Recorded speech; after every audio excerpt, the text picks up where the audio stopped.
Hey guys, Mike here, the Detroit Borg, with a quick review of the Samsung Galaxy S4 S-View flip cover. This is an official Samsung accessory for the S4 and adds a twist on a concept we've seen before with the Galaxy S3 and the Note 2. So instead of having just a flip cover to cover the screen, they now added this window here, which allows you to interact with the phone and see brief information such as the date and time, your notifications, battery status, even your playback track information. You can also answer phone calls directly from that little window in the case. You can also reject a phone call. Otherwise, you're limited to in terms of what you can do through that window. We'll take a look to see how that works. But this retails for $60, a fairly hefty price tag. This is also available in white or black to match your white or black S4. So let's go and take a look to see what we get here. So we have a little cover covering the window. There's another one on the inside. We'll take that out. There we go. We also get a little limited warranty information.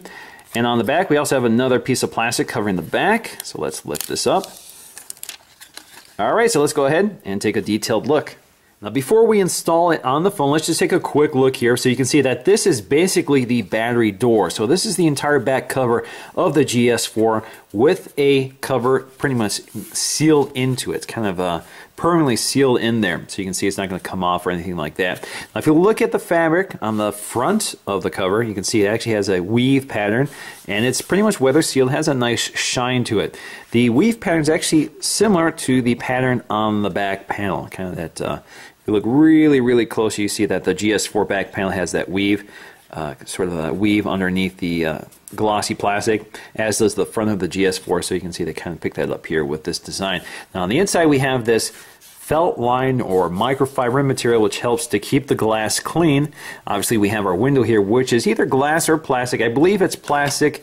It's pretty flexible, but it feels nice and rigid, and of course it does tend to pick up fingerprints. Now you see we do have these cutouts for the speaker grill. We also have this little bump out here for the home button. Alright, to install the case we just need to remove the one they've included with your phone. Take that off, go ahead and store it, and let's put on our case. Snaps on just like the standard cover or standard back panel. Alright, so with the cover installed, you can see pretty much looks like a Galaxy S4, but it is slightly thicker. So for example, if we bring in the standard GS4 here, the one with the standard back panel, you can see if you look around the camera cutout, you can see that there's a raised portion around the camera on the standard back cover, while there isn't one here, and that's because this is thicker. Therefore, things like the flash is more recessed than the one on the GS4. This doesn't seem to affect performance in any way. So you can see also if you look side on, there is a slight difference in thickness. So it is a little slightly thicker phone with this back panel. Now the interesting thing here is when you open up the cover. So it wakes up the screen. You can see it's actually in the lock screen mode. But if you go to the settings here, you can change this. So if you go to settings, go to My Devices, go to Accessory, you can enable automatic unlock when you open the cover. So if we've done that, we close the cover, locks the screen, wake it back up, takes you right to the home screen.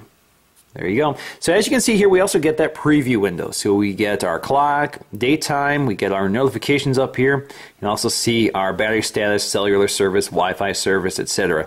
in the upper bar. So again, if you lift up, wakes up the screen, close it. You can see at the point at which it goes to sleep there. So within maybe half an inch, it puts the phone to sleep or wakes it up.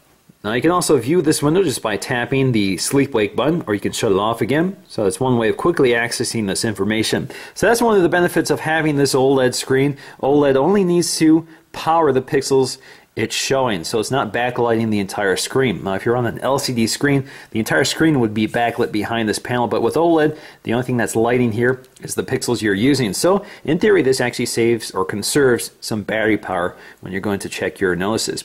Now you can interact with this screen, but only if you're receiving a phone call. So if you receive a phone call, you can swipe to answer it or swipe to cancel it. So that's kind of a neat feature here. And because you have your earpiece open here, you can hear through it. You also have your microphone down here, which is not obstructed by the presence of the cover. Now there is a magnet in here which triggers this feature, but unfortunately it doesn't seem to keep the cover locked to the screen, so it kind of flops around here. You can also rotate this back behind you, so you can hold it behind the phone, keep it out of the way, and it allows you to use the camera. So you can see the camera's active, and thanks to that window, the camera can see through the case, so it doesn't obstruct the view of the camera. But of course, if you have fingerprints or something on this screen. It may interfere with the performance of the camera, but so do fingerprints on the camera lens. So otherwise, that's a kind of a nice side benefit to having that little window at the top of the screen that also allows the camera to work through it. Now, in conclusion, this ranks up there with Apple's Smart Cover in terms of clever case designs. But like the Apple Smart Cover, it fails to do one thing I think is very important, which is to provide full protection for the phone. So while it provides protection for the screen, so for example, if you want to lay it flat on the surface, you don't have to worry about scratching the screen, but it doesn't provide any impact protection. So if you drop the phone, it's going to land most likely along the edge or the back, and those impact zones are not protected. So if you land along the edge, you may shatter the screen, or you may chip it, or otherwise damage it. So for me, at $60, this case doesn't do what I need it to do. Now, it's nice to have this little preview window. It's nice that it conserves power, and it's nice that you can use the phone through that case. I still rather have full protection on it, and for that I usually recommend the Spec Candy Shell. This is definitely one of my favorite line of cases. Provides a soft inner liner to protect the phone, provides a lot of shock protection along the edges, and I actually have this for my iPhone 5, my HTC One, and now my Galaxy S4 is the case I always recommend. I'm very happy with those products. So that's going to do for me in this review. Thanks for watching, and I'll see you again in the next one.